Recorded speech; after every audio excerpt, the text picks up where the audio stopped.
السلام علیکم ورحمۃ اللہ وبرکاتہ۔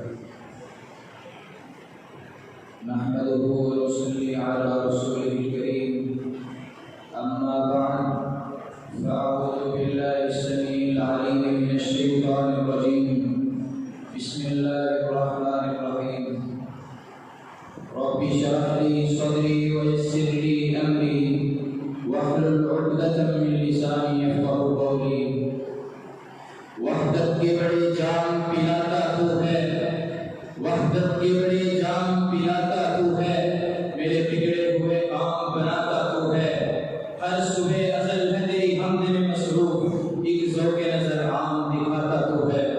سامعین محترم اور میرے معزز اساتذہ کرام، آج میں جس موضوع کو آپ کی سماعتوں کے حوالے کرنا چاہتا ہوں اس کا عنوان نفع نقصان کا مالک کون ہے۔ حضرات، اللہ رب العزت نے ارشاد فرمایا قل لا املک لنفسی نفعا ولا ضرا، کہہ دیجئے نہیں میں اختیار رکھتا اپنی جان کے لیے نہ کسی نفع کا نہ کوئی نقصان کا، الا ما شاء اللہ، مگر جو اللہ چاہے۔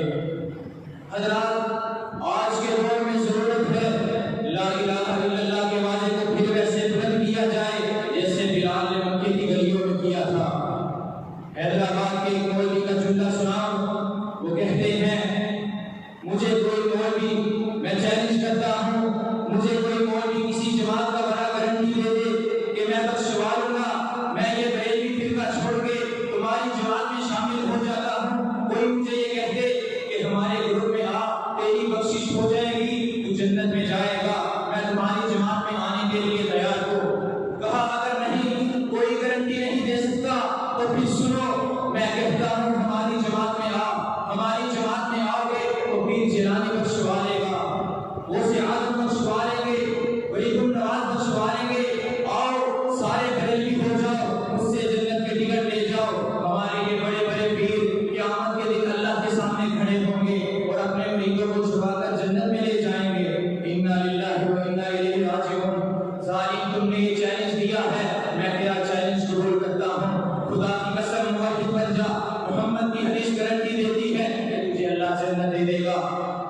اللہ کی توحید پہ آ جا، ان مردوں کو غوث اعظم نہ سمجھ جو اپنے کپڑے نہ اتار سکے، جو اپنی طہارت نہ کر سکے، جو اپنا غسل نہ کر سکے، جو روتی بیوی کو چپ نہ کرا سکے، جو روتے بچوں کو چپ نہ کروا سکے، ارے جو خود چل کر قبرستان نہ جا سکے، جو خود قبر کی مٹی پہ اتر نہ سکے، جو خود قبر کی مٹی پہ اتر نہ سکے۔ حضرات، یہ اتنے مضبوط تھے کہ لوگوں کے کندھوں پہ سوار ہو کر گئے تھے۔ وہ قبر میں داخل ہونے کے بعد سب سے بڑے مددگار کیسے بن گئے؟ حضرات، غوث اعظم کا معنی کیا ہے؟ سب سے بڑا مددگار۔ اور ترتیبے لوگوں سن لو، کائنات میں سب سے بڑا مددگار وہ ہے اور وہ نہیں ہے جو رب کی مٹی میں دفن ہو جائے، وہ ہے جو سب کو مانتا ہے، اسے موت نہیں آتی۔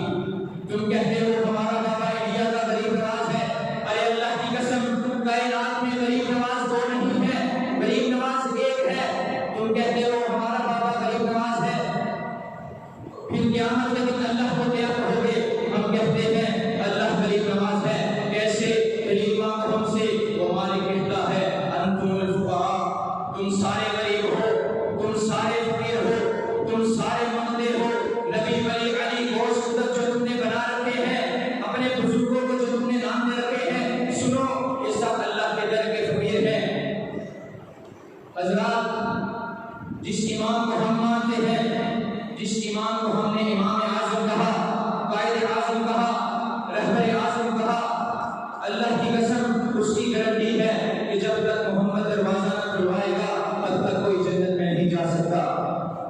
اور تم کہتے ہو کہ ہمارے پیر صاحب نے ہمیں چھڑا لینا ہے، اور یہاں نبی کریم صلی اللہ علیہ وسلم لہتے جگر فاطمہ سے کہتے ہیں بنت فاطمہ، بیٹی عمل کرنا، لا اغنی عنک من اللہ شیئا، اگر اللہ نے پکڑ لیا تو محمد کی لہتے جگر ہونے کی وجہ سے چھٹکارا نہ ہوگا، اگر رب نے پکڑ لیا تو میں تیرا بابا تجھے چھڑا نہ سکوں گا۔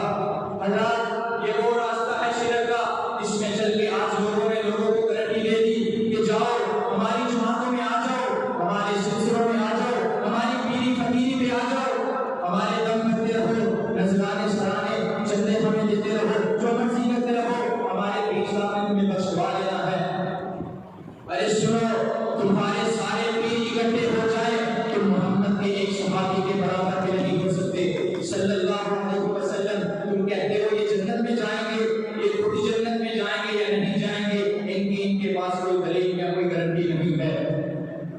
حضرات یہ گارنٹی صرف خاتم الحدیث کے پاس ہے کہ وہ جنت بنوائے گا، جنت میں سب سے پہلا قدم محمد کا لگے گا. تمہاری